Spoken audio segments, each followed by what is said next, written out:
Stabilising effect ہے ان پہاڑوں کا زمین کی حرکت کے دوران.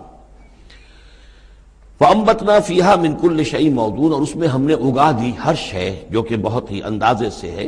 یعنی یہ کہ جو بھی کوئی ایک شے بھی اگر ایک حد سے آگے بڑھ جائے تو وہ باقی ساری چیزوں کو ختم کر دے گی. بعض ایسی مچھلیاں ہیں کہ اگر ان کی جو ریپروڈکٹیو صلاحیت ہے، جتنے ان کے انڈے ہوتے ہیں وہ سب انڈے جو ہے وہ مچھلیاں بن جائیں تو چند ہی سال کے اندر یہ زمین جو ہے اس سے کئی گنا حجم جو ہے وہ ایک مچھلی کی اولاد سے اور ایک مچھلی کی نسل سے وجود میں آ جائے گا.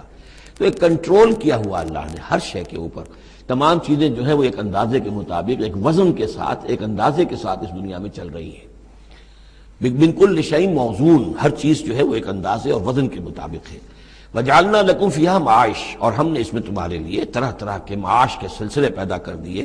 ومن لستم لہ برازقین، اور ہم تو ان کو بھی روزی کا سامان دیتے ہیں جن کو تم رزق نہیں دیتے. ایک تو یہ ہے کہ تمہارے پاس گھوڑا بندھا ہوا ہے، تمہیں فکر رہتی ہے چارہ اس کو دینا ہے، کچھ نہ کچھ دانہ ڈالنا ہے، لیکن کتنی مخلوقات ہماری ہے کہ تم نہیں ہو اس کو رزق دینے والے، ہم رزق پہنچا رہے ہیں.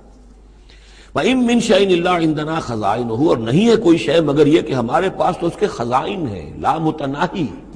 ہماری ریسورسز جو ہیں وہ یہ کہ لمیٹڈ نہیں ہے. لیکن وَمَا نُنَزِّلُهُ إِلَّا بِقَدَرٍ معلوم، ہم نہیں نازل کرتے اس میں سے مگر ایک اندازے کے مطابق کہ جو طے شدہ ہے. یعنی یہ کہ سٹور تو بہت بڑا ہے، لیکن یہ کہ سٹور سے جو ایشو ہوتا ہے اللہ تعالیٰ کے ہاں ہر چیز کا، تو اس کا ایشو ہونا جو ہے وہ اندازے کے مطابق ہے، ایک حساب کتاب کے ساتھ ہے، ورنہ جیسا کہ میں نے کہا کیوس ہو جائے. وَأَرْسَلْنَا الرِّيَاحَ لَوَاقِحَ، اور ہم نے بھیج دی ہوائیں، ہم بھیج دیتے ہیں ہوائیں جو بوجھل ہوتی ہیں یا بوجھل کرنے والی ہوتی ہیں.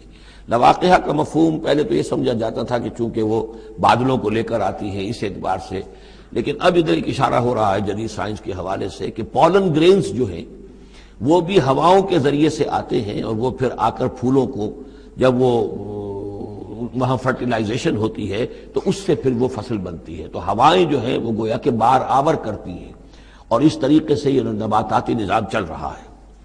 فَأَنزَلْنَا مِنَ السَّمَاءِ مَاءً، پھر ہم نے اتار دیا آسمان سے پانی. فَاسْقَيْنَاكُمُوهُ، پھر ہم نے وہ پانی تمہیں پلایا، تمہارے پینے کے لیے بندوبست کیا.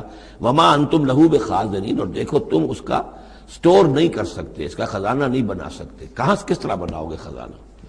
واقعہ یہ ہے کہ یہ جو واٹر سائیکل ہے اس دنیا میں، یہ بھی اللہ تعالیٰ کے عظیم، یعنی سمجھئے کہ کرشموں میں سے اور اللہ کے معجزات میں سے بہت بڑا معجزہ ہے کہ یہ جو ہمارے پہاڑوں کے اوپر اتنے بڑے بڑے گلیشیئرز ہیں، یہ کیا ہے؟ یہ واٹر سٹوریج ہے، ٹینکس ہے. یہیں سے تو پانی ہے جو آ رہا ہے نیچے، وہ پگھل رہا ہے سب دھوپ سے، اور پھر وہ ندی نالوں سے ہو کے دریاؤں میں آیا، اور دریاؤں سے ہوتا ہوا زیر زمین سوتوں میں سے بھی گزر رہا ہے. وہ آپ نے کہیں پمپ سے نکال لیا، کہیں کنواں کھود لیا، پھر وہ پانی سارا کا سارا سمندروں کے اندر پہنچ گیا، ڈرین ہو گیا، پھر سمندر سے اب یہاں پر وہ ہو رہا ہے کہ دھوپ کی تمادت سے اب اس کی وہ بخارات بن رہے ہیں، اور وہ بخارات اوپر جا رہے ہیں، پھر وہ واپس جا رہا ہے. پھر وہ جو اوور ہیڈ ٹینکس ہیں وہ پھر جو ہے ریپلینش ہو رہے ہیں، وہ ساری جو کمی ہو گئی تھی پھر نئی برف پڑ گئی ہے، نیا سٹور. یہ جو نظام ہے اللہ کا، اور یہ واٹر سائیکل سے ہی زندگی قائم ہے. مبدأ حیات پانی ہے. مادہ تخلیق حیوانات کا، جو اس دنیا کے حیوانات ہیں ان کا مادہ تخلیق مٹی ہے. مادہ تخلیق جنات کا آگ ہے. مادہ تخلیق انسانی ارواح اور ملائکہ کا نور ہے. لیکن مبدأ حیات